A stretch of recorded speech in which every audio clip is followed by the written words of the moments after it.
Hi ಎಲ್ರಿಗೂ. Post partum recovery ಅಂತ ಬಂದಾಗ ಮೆಂಟಲ್ ಹೆಲ್ತ್ ತುಂಬಾ ಇಂಪಾರ್ಟೆಂಟ್ ಆಗುತ್ತೆ.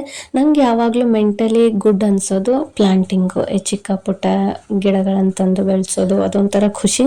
ಇದೇ ನನ್ನ ಪುಟ್ಟ ಗಾರ್ಡನ್ನು. ಇಲ್ಲಿ ನೀವು ನೋಡಿ, ಡ್ರ್ಯಾಗನ್ ಫ್ರೂಟ್ದು ಸೀಡ್ಸು ಲಾಸ್ಟ್ ಮಂತ್ ಬೆಂಗಳೂರು ಹೋಗೋಕ್ಕಿಂತ ಮುಂಚೆ ಹಾಕಿದ್ದೆ. ಇವಾಗ ಬೆಳೆದಿದೆ. ಅದನ್ನ ನೋಡಿ ಆಲ್ಮೋಸ್ಟ್ ನಂಗೆ ಬೆಂಗಳೂರಲ್ಲಿರೋ ಸ್ಟ್ರೆಸ್ ಎಲ್ಲ ಕಡಿಮೆ ಆಯಿತು. ಅದ್ರ ಜೊತೆ ತುಳಸಿ ಗಿಡನೂ ಹಾಕಿದ್ದೆ, ಅದು ಕೂಡ ಚೆನ್ನಾಗಿ ಬೆಳೆದಿದೆ. ಅದ್ರ ಜೊತೆಗೆ ಇನ್ನು ಚಿಲ್ಲಿ ಸೀಡ್ಸ್ ಎಲ್ಲ ಹಾಕಿದ್ದೆ. ಸೊ ಇಲ್ಲಿ ಒಂದು ಎರಡು, ಇನ್ನೊಂದು ಮೂರು ನಾಲ್ಕು ಆ ಕಡೆಗೆಲ್ಲ ಇದೆ, ಚಿಕ್ಕ ಚಿಕ್ಕದಾಗಿ ಬಂದಿದೆ. ಅದ್ರ ಜೊತೆಗೆ ಹಾಗಲಕಾಯಿ ಸೀಡ್ಸು ಹಾಕಿದ್ದೆ, ಅದೊಂದು ಬಂದಿದೆ. ಬಟ್ ಯಾಕೋ ಎಲ್ಲೋ ಆಗಿದೆ, ನನಗೂ ಟೈಮ್ ಸಿಗ್ತಿಲ್ಲ ಸರಿಯಾಗಿ ಅದನ್ನ ನೋಡೋಕ್ಕೆ. ನೋಡ್ತೀನಿ ಅದನ್ನ ನಾಳೆ ನಾಡಿದ್ದು. ಆಮೇಲೆ ಇಲ್ಲಿ ಅವರೆಕಾಯಿ ಸೀಡ್ ಕೂಡ ಹಾಕಿದ್ದೆ, ಅದು ಕಾಣಿಸ್ತಿದೆಯಾ ನಿಮಗೆ? ಸ್ವಲ್ಪ ಹತ್ರಕ್ಕೆ ಹೋಗಿ ತೋರಿಸ್ತೀನಿ ರೀ. ಇದು ಕಾಣಿಸ್ತಿದೆ, ಇದೆ ನೋಡಿ. ಸೊ ಇಲ್ಲಿ ಮೇಲ್ಗಡೆ ಎಲ್ಲ ಗಿಡಗಳ ಜೊತೆಗೂ ಸುತ್ಕೊಂಡು ಬೆಳೆದ್ಬಿಟ್ಟಿದೆ. ಅದನ್ನು ಕ್ಲಿಯರಾಗಿ ಸರಿ ಮಾಡೋಕ್ಕಾಗಿಲ್ಲ, ಅಮ್ಮನ ಟೈಮ್ ಸಿಕ್ಕಿಲ್ಲ, ನಾನು ಸರಿ ಮಾಡಬೇಕು.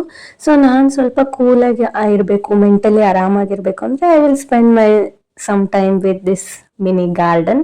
ಏನೋ ಒಂಥರ ಖುಷಿ ಆಗುತ್ತೆ, ಫ್ರೆಶ್ ಆಕ್ಸಿಜನ್ನು ಸಿಗುತ್ತೆ, ಏನೋ ಒಂಥರ ಸಮಾಧಾನ. ಯಾವುದೋ ಒಂದು ಚಿಕ್ಕ ಪುಟ್ಟ ಗಿಡ ಚೆನ್ನಾಗಿ ಬೆಳೀತಾ ಇದೆ ಅಂದರೆ.